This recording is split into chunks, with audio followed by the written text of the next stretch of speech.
So this is the regular council meeting of Monday, February 8th, 2021. Please note that this webinar will be recorded. The first item is the adoption of the minutes. There's the Governance and Operations Committee meeting, the public hearing, and the regular council meeting of January 25th, 2021. Move approval. Robert. Councillor Kashoni, do I have someone to second that motion? Councillor Santori, does anyone see any errors or omissions in the meeting minutes? Nope. See nothing from the floor? All in favor? Aye. Against, if any? Carried. Thank you. I do not believe we have any public that is new for the public question period. So Ms. McIsaac, can I move on to item number 3, communications? Yes, we do ask that any public having questions, send them in advance so that we would be able to circulate them. So we are good to proceed. Okay, thank you very much. Item number 3 under communications, 3.1 is a proclamation request for Canadian Women's Heart Health Alliance. The recommendation and request is that Council proclaim February 13th, 2021 as Wear Red Canada Day in the City of Trail. Do I have someone to make that recommendation? Councillor Jones, do I have someone to second that? Councillor Santori. Is there any questions on this matter? Mayor Payson, I'm just wondering if there's an opportunity to light up the bridge in red for that day. Ms. McIsaac, can we advance that to staff? You certainly can. As long as there aren't any contradictory bookings for that event, I think it'll be very fitting to have the bridge lit in red. Thank you. Do you think we should make a motion for that, or is this request ample? It will be just fine. We will connect with staff accordingly. Great, thank you very much. Okay, we moved, second, and voted on that, correct? You haven't voted on it. Okay, all in favor? Aye. Against, if any? Carried. Thank you, and thanks for that addition, Councillor Jones. The next item under bylaws is bylaw 4.1 or number 4.1, Mountain View Cemetery Regulation Bylaw Amendment Bylaw 2898 2021 for adoption. Ms. McIsaac, did you want to speak to this at all? Very briefly, I'll just for the public who are listening in, this is the adoption of bylaw number 2898. It is the Mountain View Cemetery Regulation Bylaw Amendment Bylaw.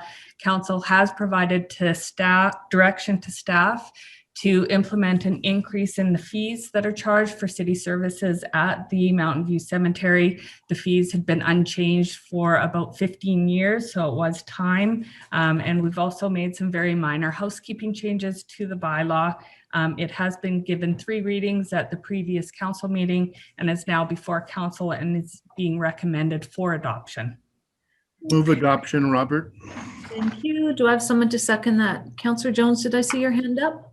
Yeah, I'll second it. Thank you very much. Does anyone have any questions on this matter? Seeing none, all in favor? Aye. Against, if any? Carried. Thank you. Councillor Dobie, I just want to let you know with the way that light is situated, you're really actually quite dark. So if you are, I would assume against any motion, if you can please, that's better. Just make sure you verbalize it. Item number 4.2 is zoning bylaw amendment bylaw 2899 2021. This is 3rd reading. Ms. McIsaac, I will open the floor for you. Thank you, Your Worship. And so the zoning bylaw amendment bylaw number 2899 and the next bylaw to follow, the official community plan bylaw number 2900 were subject of the public hearing that was just held. Council did hear both from the applicants and from some respondents who were supportive of the project, expressing the need for increased housing and new housing development in town. We haven't heard any opposition with respect to the proposal. And from a land use planning perspective, it would be recommended that council do proceed with third reading at tonight's meeting of the zoning bylaw amendment bylaw. It will require the Ministry of Transportation's approval. So once third reading, if given, is received, then we will wait on hearing from the Ministry of Transportation before advancing with adoption.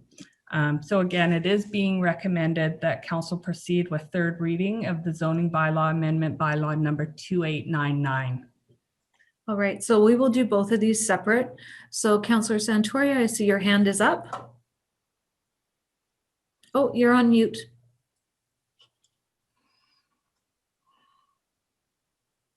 Okay, no, I'm in support of the zoning bylaw amendment number 2899, third reading. And I would move that make a motion that third reading be approved and proceed. Great, thank you very much. Do I have someone to second that motion? Councillor Gattafoni Robinson, thank you. I And do have would, a question to Michelle though on this. We allowed to ask Go questions? yes, go ahead. When when do they plan on starting the project, the development? So with the rezoning approved, once we get to that state, and presuming we do, Right. we will also have to deal with the subdivision application. So servicing will need to be installed. So municipal services such as roadworks, sanitary sewer, water services, all at the developer's cost. So the rezoning is just giving the confirmation that the development can proceed. And then the detailed engineering reporting and architectural drawings and plans would need to be drawn up. So there will be some time required for the applicants to undertake that work. Okay, thank you. Thanks, Ms. McIsaac. Any other questions on this matter before we go for a vote? Nope. No? Okay, all in favor?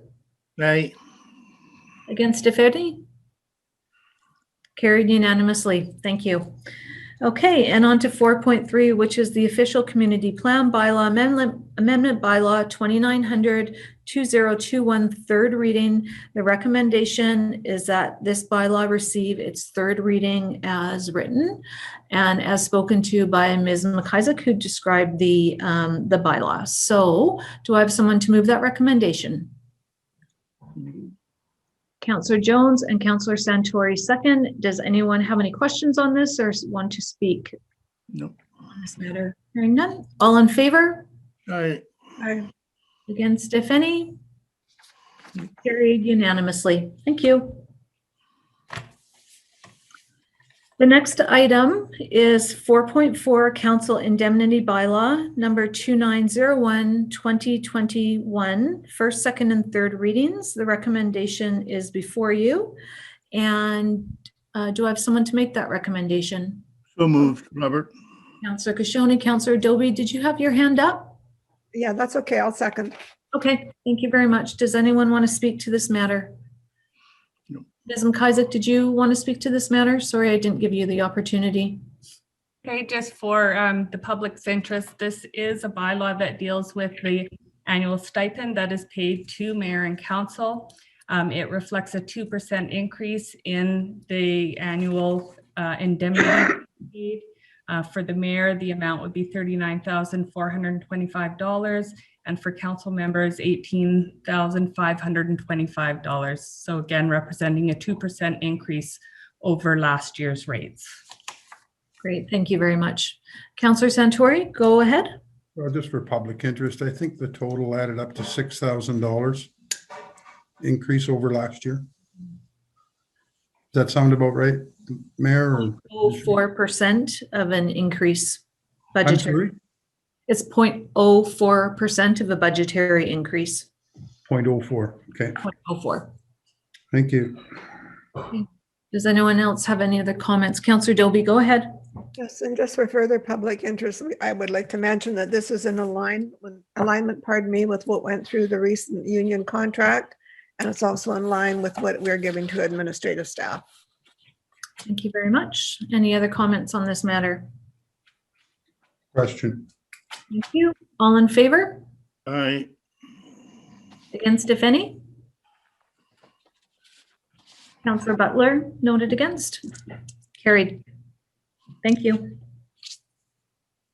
All right, now we're on to item number 5, which is council committee reports. And Counselor Santori, you are first. Thank you, Your Worship. I have no report on protective services. I didn't meet with Mike Wasinowicz in the last 2 weeks. I do want to report on the GOC held earlier today. And I'm going to try to go as fast as I can, but I think it's important for the public to know of the capital projects that were approved today, some of which I think the public would be very interested in. But just dealing with general government very quickly, it's a new backup system, a printer, and some enhancements to the website, which is totaling about $83,000. In Parks and Recreation, we're going to see the replacement of the library roof at $447,400. The Trail Memorial Center, there'll be a fitness and leisure room, which is the old library, in the amount of $40,000. And just for clarification, it's not a fitness center. It's being used for fitness classes, which are currently being done on the red floor. There'll be some structural repairs being done as well at the Memorial Center in the amount of $50,000. And energy conservation project in the amount of $125,000. With respect to parks, we expect the completion this year of the tennis court and pickleball rebuild in the amount of $400,000. The Butler Park light removal was approved at $125,000, but since the printing of this document, we went out to tender, and that was awarded to Hilltech Construction in the amount of, I believe it was $83,000. Butler Park windstorm remediation was $50,000, and next is the Gyro Park playground remediation project in the amount of $25,000.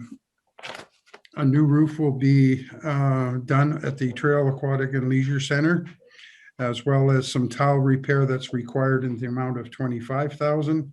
And we are replacing the acoustic baffles in the Trail Aquatic Center to the tune of $95,000.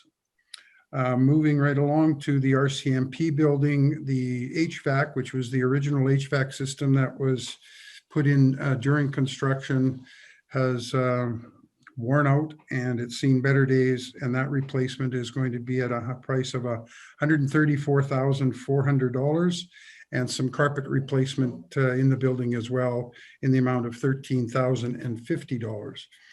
Moving on to transportation, there'll be a shelter structure for salt and sand being constructed in the amount of $114,500, and some miscellaneous repairs and upgrades at Public Works totaling $35,000. Moving on to machinery and equipment, we are purchasing a new Vactor truck and the amount of $500,500, as well as a plow blade replacement for one of our loaders in the amount of $28,100.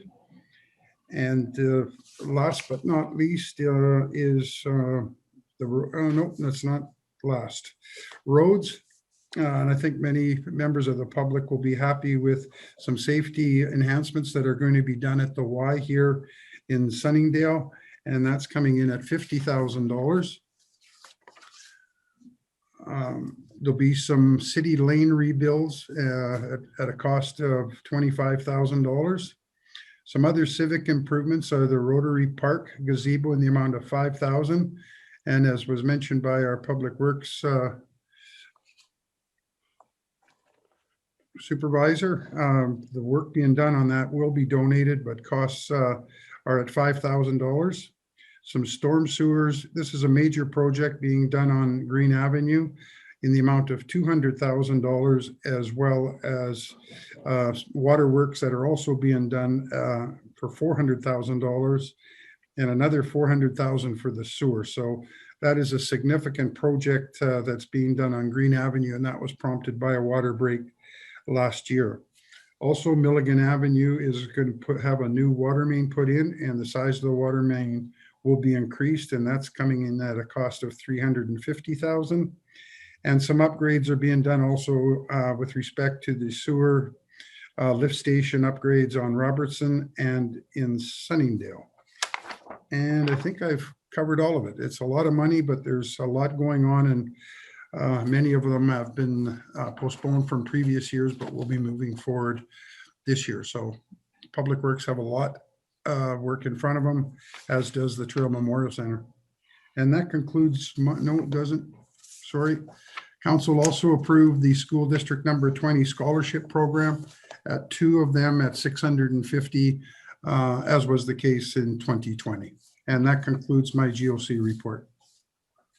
Great, thank you, Councillor Santori. And just to note with respect to the capital budget, that's not all our capital budget. It's the priority projects that are time sensitive that we need to get approved at Thanks this for adding that. time. Yeah, you're welcome. Does anyone have any questions for Councillor Santori? No, seeing none. Okay, Councillor Jones. I have no report at this time. Thank you, Mayor. Okay, thank you. Councillor Butler. I didn't forget you this time. Let me take myself off of mute. Just one small thing of note, Your Worship. On the 27th of January, I attended the 5-year review of the Provincial Police Servicing Agreement conducted this year for the fiscal year of 2021-2022. Nothing major to report from the meeting. It was well attended by several mayors and councillors of different towns and cities and villages throughout the province, and happy to report that Trail seems to be in a very good position with our policing. Is the way what I came out of the meeting with, and yeah, that's the end of my report. So thank you, Your Worship. Okay, thank you. Any questions for Councillor Butler? Seeing none. Councillor Adobe. I have nothing to report, Your Worship. Okay, thank you. Councillor Kashoni. Very brief. We have the budget. Only one budget has been approved so far. That's emergency planning. And that particular budget I've posted on the reading file. The numbers aren't finalized yet, but will be finalized within a week. The rest are being redone with the concept of having the board fee that was in the budgets now taken out of the budgets, which means they have to redo all of the budgets and set the board fee at only a 2% increase instead of the increases that were set when they first put it out. They're going to be delayed, of course, because of this change. And all pertinent details are going to be put into the reading file. And I did some today and I did some the other day. As they come in, I'm going to post them and then I'll gather them all together and present them all at one time. But it's going to be a longer process. I did attend the transit meeting by Zoom through Nelson. The exchange looks like it's going to be around $400,000 because the estimate, that would be the cost for the East End. The estimate on the cost was taken from the Nelson Exchange, which has the same number of buses lined up. Of that $400,000, we would be responsible for about $160,000 on that particular downtown exchange. But that's yet to be determined and how we will fund it. We're not sure. We've got a number of options to fund it and try to keep the costs down over the next 4 years. And that's my report. Thank you.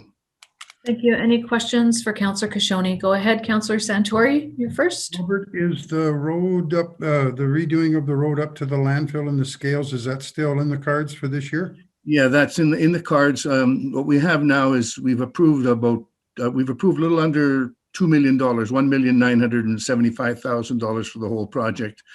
That would include water, sewer, not a sewer connection, but a cesspit up the top, some improvement on the roads, and then all of the settings now for the organic diversion. All the organic diversion would be there. We did submit a grant. The grant is a 90% grant, which means if the grant is approved, and it seems likely that it will only be on the hook for $200,000 for the entire McKelvey Creek. Good, thanks, Rob. You're welcome. Councillor Adobe, go ahead. Councillor Kashoni, would the exchange still be where it's at, or are they going to look at a new area as they had mentioned before? Are they still doing that? They're looking at two areas. The one that would be there, the one that would be there would have to include going around the corner back towards the Bank of Montreal in front of the old clinic. And we would have to have at least one bus back there in order to have enough room for the 5 buses. And presumably once the college is up and we have more people going out to Selkirk, possibly a 6th bus.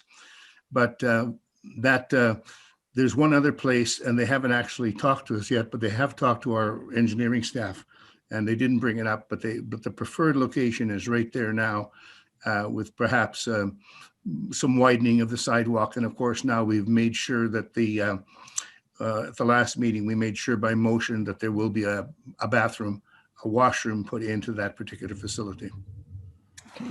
Thank you. Very much. Any other questions for Councillor Kashoni? Seeing none. Okay, thank you very much. And I'll provide my report. This is about the time that I get hoarse. The first item is the West Kootenay Boundary Regional Hospital District. So we had our first meeting of the year. At the first meeting of the year, they always do the election for the chair, acting chair, and their executive committee members, as well as adopt or accept all the existing directors that are members on the committee. So the election of chairs, Director Susan Hewitt from Caslow was acclaimed for her 2nd term, and I was acclaimed as acting chair for the 2nd term. So I'm thrilled to have the appointment again. This is fairly unique for Trail to have someone as the acting chair for 2 years in a row. I'm flattered, and I look forward to working with Director Hewitt and all the directors and alternate directors as we move through this next year on the Hospital District Board. With respect to the executive committee appointments, many remain the same, and I'll just go through those. So the Arrow Lakes, Slocan, Castlegar, and Nakusp area went to Director Leah Main, who is from Silverton. Kootenay, which comprises Caslow, Nelson, and Salmo, is Director Janice Morrison, who is from Nelson. The Boundary is Director Grace McGregor, who is the Christina Lake Area C rep. And Greater Trail is Linda Worley, who is the Director of Area B. So that is your chair, acting chair, and your executive committee members. At this meeting, we discussed budget, so very preliminary acceptance of the capital funding request as proposed by Interior Health occurred. This request will now be converted to bylaw and will be discussed more when formalized when we're looking at the whole budget and any potential percentage increase to the requisition.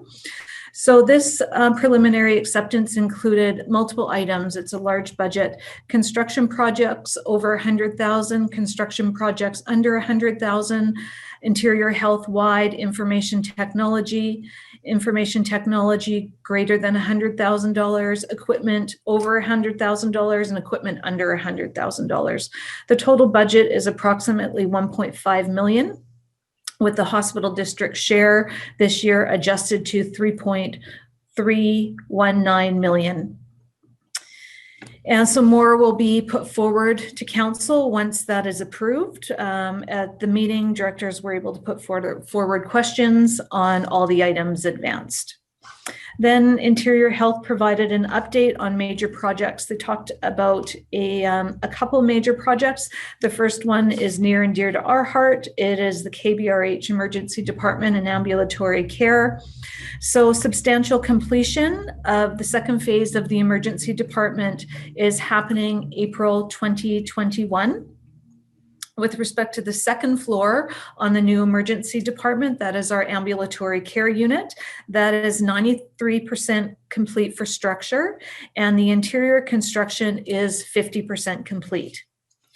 The health records renovation department reorg has been tendered, and the subsequent interior phases of the hospital will be tendered throughout the spring. So this is going to be a large phase 2 of this project of ambulatory care pharmacy is a significant project. I believe the value is about $38 million, and you will find massive transformation of the whole interior of the hospital.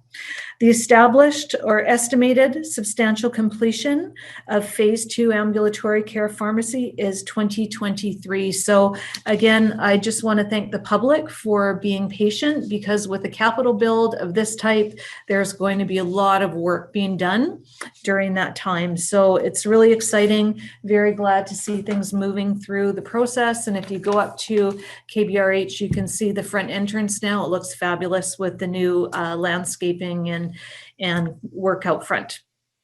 The second major capital project they discussed was the Nelson campus. So it's called the Nelson Health Campus. This is anticipated to be a build of 75 long-term care beds, 36,000 square feet of community programming space. IH will lease the facility once it is restored and operate the space using IH employees. They are putting the tender out for this project now, and they are expected to have an update at the March 2021 board meeting. The next meeting I had was an active transportation meeting. This was a collaborative meeting of mayors, regional district directors, organizations on the current Greenlink Trail initiative that is intended to span from Rosslyn to Fruitvale. So this was a continuation of many discussions that I've had before. It was really interesting and really well facilitated over Zoom. I had several takeaways from it. So first is that each community is in a very different stage of planning and uptake and understanding of the project. So for example, Rosslyn to Warfield, they're putting a grant forward for construction and repair of the wagon road to make it more accessible for e-bikes. And they've also put some signage up already. Warfield is involved in that as well, but some of their routing goes on pavements, so they don't have to look at the paving process. So they might be more into signage. Trail, our route would be all paved roads.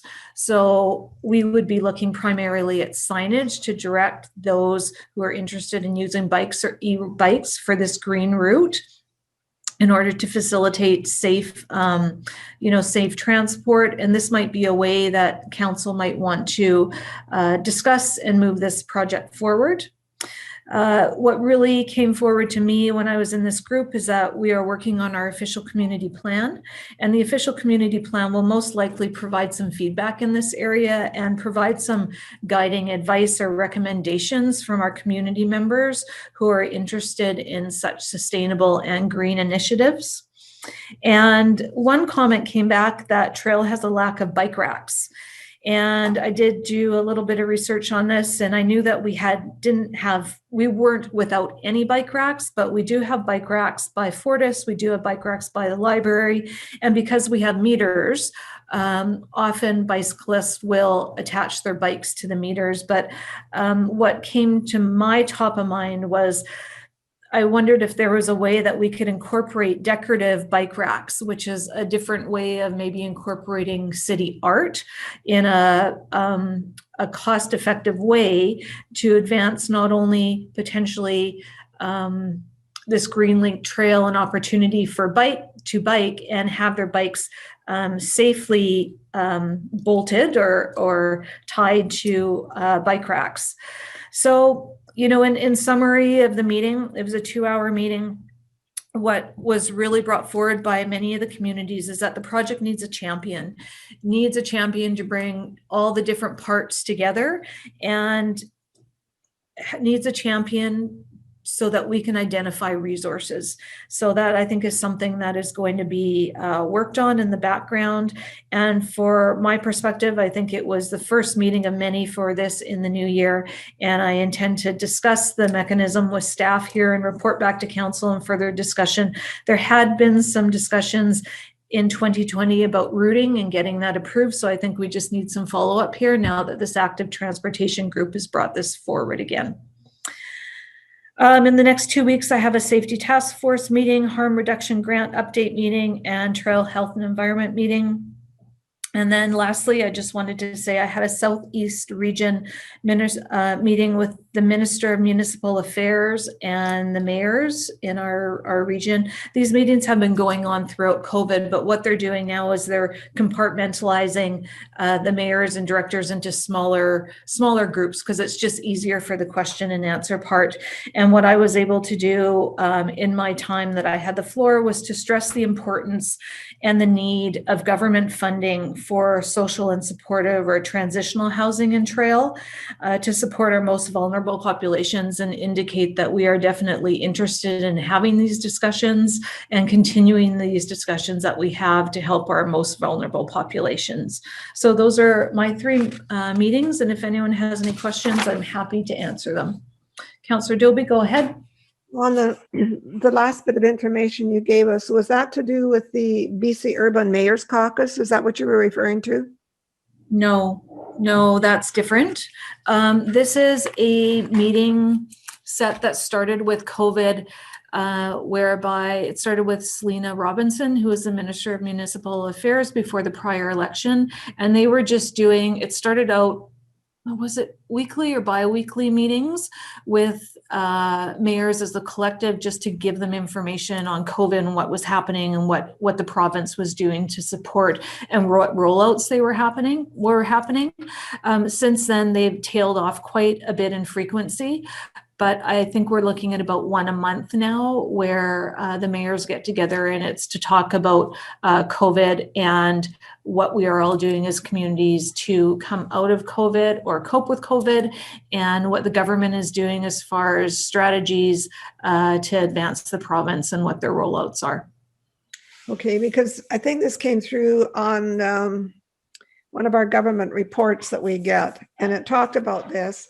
And it said that the province is going to develop a complex care housing pilot program. And I just wondered if you'd heard anything more on that.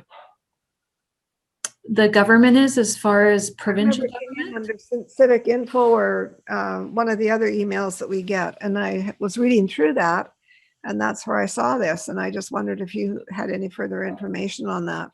I don't have any formal information that's come forward as yet. So thanks for putting that on my radar, and I'll keep you posted if I hear anything on that. Thank you. Thanks. You're welcome. Councillor Kashoni? Mayor Payson, are you going to post, or have you posted, I haven't read it yet, on the reading file, all the capital money from that's been allocated through the hospital board? Yep, I do post the minutes when I get them and the agendas, so it will be posted. Yeah. Thank you. Does anyone else have any questions? No? Okay, great. We'll carry on then. Excuse me. Sorry, go ahead, Councillor Dobie.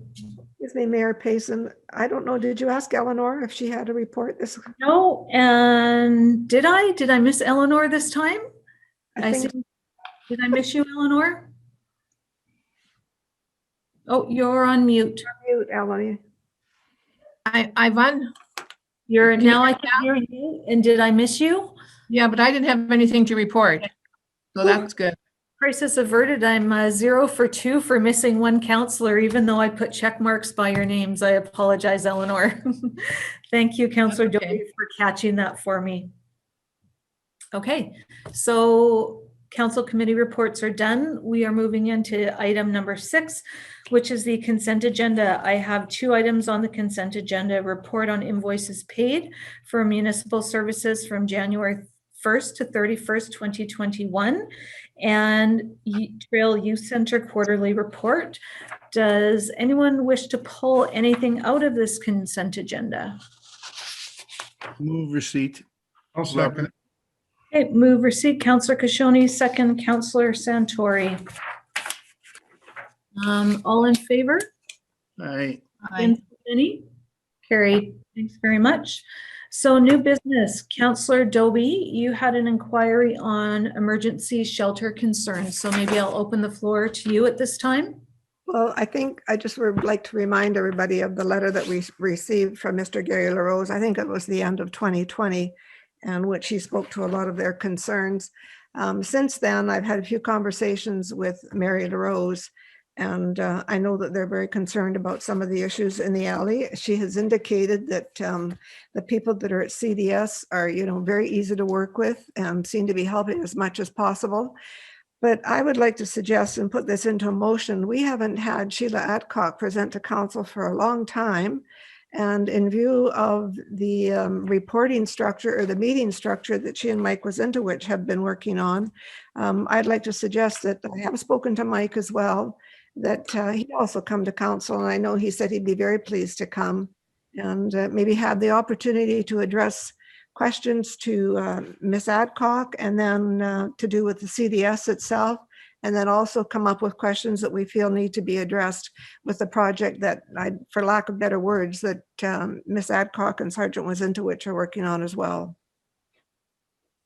Okay, Ms. McIsaac, do we need that as a motion, or are we fine with just taking that away to ask for a delegation for CDS and RCMP update? Councillor Dobie did phrase it as a motion, so it would be appropriate if there is a seconder for that, and we can then issue the invite out accordingly. I'll Okay, second. Councillor Butler seconded that. Okay, does anyone have any questions or concern before we go to a vote on this? No. None? Okay, all in favor? Aye. Against, if any? Thank you. Great. Thank you for bringing that forward, Councillor Dobie. Next are department reports, item number 8. So item 8.1, 8.2, 8.3, we have RDKB Building Department report for November 2020, RDKB Building Department report for December 2020, and a bylaw enforcement department report for January 2021. The recommendation is that these reports be received for information. Do I have someone to make that recommendation? Move to receive. Move is Councillor Santori, and I think I saw Councillor Jones's hand up second. Does anyone have any questions on these reports or any comments? No, seeing none. Okay, all in favor? Aye. Any? Carried. Thank you very much. And that is it for our meeting tonight. We can have someone move for adjournment, please. Councillor Dobie, thank you very much. Have a nice Good night, evening, everyone. everyone. Have a good night, everyone. Canucks lost again. Oh, against Montreal? No, Toronto. Oh. Oh, well.